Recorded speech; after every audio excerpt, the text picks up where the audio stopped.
Conor McGregor, thanks a lot for having us. This is Dublin's one of the great cities in the world, for sure. The best city in the world. You can make a claim to that. Sure. Walk around Dublin for a day and then, think of 5 better cities. Not possible. It's an amazing place. It's an amazing country. How's the country doing? Like a lot of countries in the Western sphere, it is being governed by, people with ill intentions of its people. Yes. And, they have not got the interests of their people at its heart. No. However, our country stays strong. Our people are strong-willed, strong-minded, and we are of amazing spirit. And it's about highlighting the issues that are going on. And as we have been doing, it's turning. We will get there. I am not going to sit here in front of you with a doom and gloom about the things that are going wrong. I will highlight for sure, but I will highlight the solutions and the resolutions and where we are headed, and keep the outlook positive. Yes. That is what has worked for me my entire life and my entire career, where I was able to rise up and do things that were once considered unattainable. Yes. I kept a positive outlook, and that's what I will urge my citizens and my countrymen, my fellow countrymen and women to do. And that's what we are doing. We had a great moment in the Oval Office with President Trump, where we got to speak, and before the press in the White House, where we got to speak our case. It was the first time it had happened in our history, really, where we felt as a people, someone spoke up about our issues. We often hear, and very hastily hear, about overseas issues or foreign affairs, and we hear about it so much that we are left scratching our head. Well, what about our issues? Exactly. What about the issues the people of Ireland face? And that is a rising sentiment that is taking place behind the doors of every household in the country. What about us? And right now, the citizens of Ireland, not only do we not feel like first-rate citizens, we don't even feel third-rate citizens in our own country. So, we continue to highlight the wrongdoings of a minute government elite, and it is minute, and what they are doing. They are using intimidation tactics, they are using bullying tactics, they are using diversion tactics, they are using public funds and public wealth to enrich private people and private industries to alter the thinking of the public. And we say no more. And we are in the midst of highlighting it and continuing our motion towards the betterment of our country and the saving of our great country. Ireland is God's country, and you will not go against the nation of Ireland. We are peaceful, we are not harmless, and we will continue this journey onward. We are peaceful, we are not harmless. Fact. Amen. You could be describing the United States in everything you just said, that all the conversations about foreign policy in our country, it's about the Middle East, who cares? Eastern Europe, double who cares? And very little about what's happening to the people of our country. And you feel that here.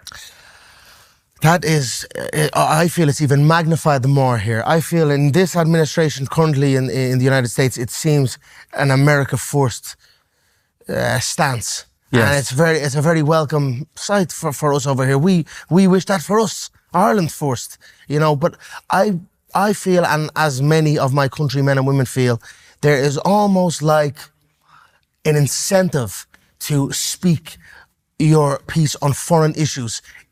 If you think about a raise or your next job or your next position, that is where we feel our government elite have their eyes on. They have their eyes on the next role for themselves, and then in order to get that next role, they must speak their piece on foreign issues and nothing to do with Irish issues. And then, lo and behold, an announcement of a raise or an employment in the European Union delegate, and then off they go on their merry way after a running riot on Ireland, and zero accountability of doing so. And it's no more. I'm not sure where people think they will go in this small island. You will not destroy Ireland and be free to walk away, and that is a fact. How do you, I want to get to how you know all this and how you've distilled it to its essence. I mean, that was such an amazing description, not just of what's happening here, but throughout the West, the English. The entire Western sphere, for sure, it is happening. Australia, New Zealand, Canada, Great Britain, which is already gone. I feel our government, again, overseas issues, yes, okay. Internal. I'm an Irishman. I love my country dearly. Yes. Nothing or no one could ever change that fact. I would give my life for my nation. And I have such a love for this soil. And how I know about it, I'm just invested in it heavily. You know, I'm an employer of many people here in the country. I have many businesses here operating in the country. And daily I hear about the struggles of people and, you know, the issues they are going through. And it ignites a fire in me to stand up. There's something in my belly for my country that I cannot shake. And even despite maybe the worrisome of my mother and people in my life, why? Let's go away. Let's sail on the yacht. Let's fucking do something. Excuse the language. Let's do something else. I cannot. My country is my country and I'll fight for it till the day I go out. And that is it. What was it like growing up here? Where did you grow up? What were the circumstances? What was Ireland like as you were Ireland's a beautiful place to grow up. Very, very community driven and family driven. And I grew up in a Dublin suburb off the city centre called Crumlin.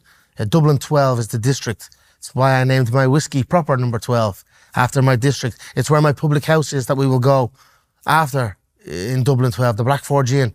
It's also home to the largest children's hospital in the country. So most people in Ireland have a relationship with the area.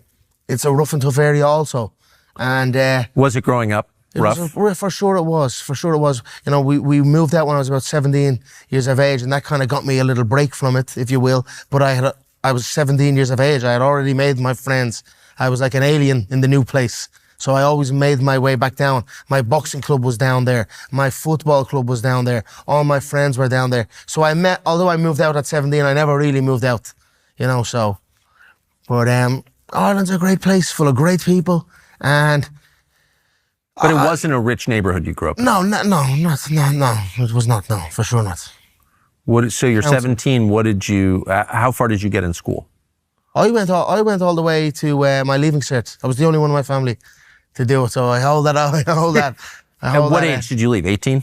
18 years of age. I didn't go to college, I went into an apprenticeship. It's either you get a job, you go to college, or you get an apprenticeship. And I got an apprenticeship as a plumber on an industrial site in Kiltiernan, County Wicklow, which was actually, at the time, it was the largest building site in Europe at the time. And lo and behold, misspending, overspending, over budget, all the rest of it, you know, backhander central, the thing fell apart. The ass fell out of it, we'll say. And that is one of my issues here in Ireland and the people of Ireland, the overspending that's going on. This is our public wealth being administered into private hands, enriching people to bring in this influx of illegal mass migration that is changing the fabric of my country.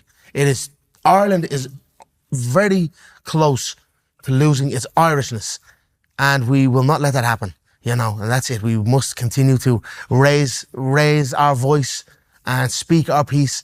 It's almost taboo to speak it, and it has been made that way by our government elite. Like I said, they use bullying, they use intimidation tactics, they use our funds to pay our legacy media to push an agenda. They do not push facts, they push agendas. And I've only been here 2 days, but I'm a little bit confused by it, because Ireland is not like the United States in that you have an indigenous population of Celtic people called the Irish who've been here since the beginning of known history. And so it's not like you were invaders. You were also never a colonial power. You never invaded anybody else. You didn't have overseas colonies. Mm-hmm. You just kind of stayed on your island and brewed alcoholic beverages and the best brewery in the land. Not to be. Yeah, you never bothered anybody. Yeah. You don't have any national crimes to atone for. So I come here to Dublin, your biggest city, and not one advertisement on any public space has Irish people in it. Yeah. And it's clearly part of the same propaganda campaign. Yeah. Like, make white people hate themselves, make white people feel ashamed to be white people are criminals. It's like, okay, but why would who's doing that to you and why? Like, what is that? I feel since the turn of the crash,